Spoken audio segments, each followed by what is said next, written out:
এই মাংসপেশিটা হচ্ছে বাঁকা। মাংসপেশি বাঁকা এবং দেহে যদি পানির পরিমাণ কম থাকে এই মাংসপেশিতে হয়। এবং পিছনে আমাদের এই পিঠের পিছনে কিছু মাংস আছে কার্ভ, বাঁকা। এই বাঁকা মাংসপেশি হতে আমাদের মাসল পুল হয়। মাসল পুল হয়। এই মাসল পুল হলে আমরা করব কি?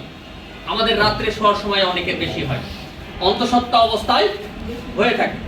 যদি হয়ে থাকে, বাসায় যদি কেউ না থাকে, তাহলে করবেন কি? এই পাটা দিয়ে এটা দিয়ে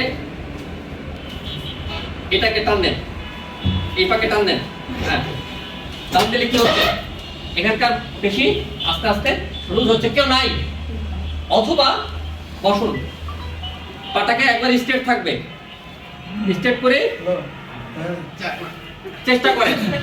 আচ্ছা, অথবা যদি কেউ থাকে, কেউ যদি বাসায় থাকে, এই আমরা খেলাধুলার সময় এরকম হয়, শুধু পাটাকে আমরা সামনের দিকে যদি একটু টান দিয়ে দিই, তাহলে এই কাঁধ মাসল ফ্রি হয়ে যাবে।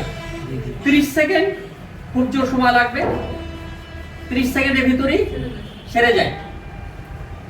তাহলে মাসল পুল কিভাবে কিওর করব এটা। এখন যদি চেস্টের মাসল হয় তাহলে কি করব?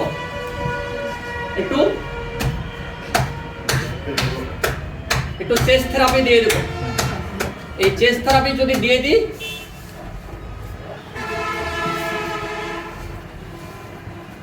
এই চেস্ট থেরাপি দিয়ে দিলেই ফ্রি হয়ে যাবে।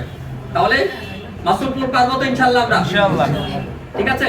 হাঁটু থাকবে কি স্ট্রেট, হাঁটু ভাঁজ করলে কিন্তু হবে না। কোন মাসলে হয়? কাঁধ মাসলে। কাঁধ মানে কি? বাঁকা।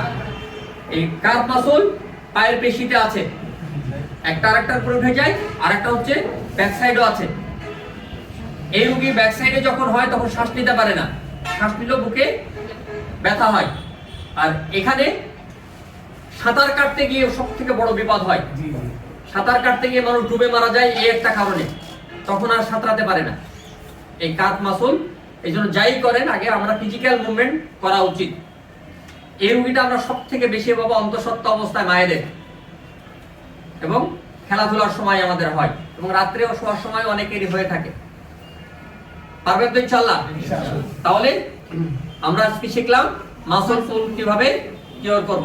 Thank you.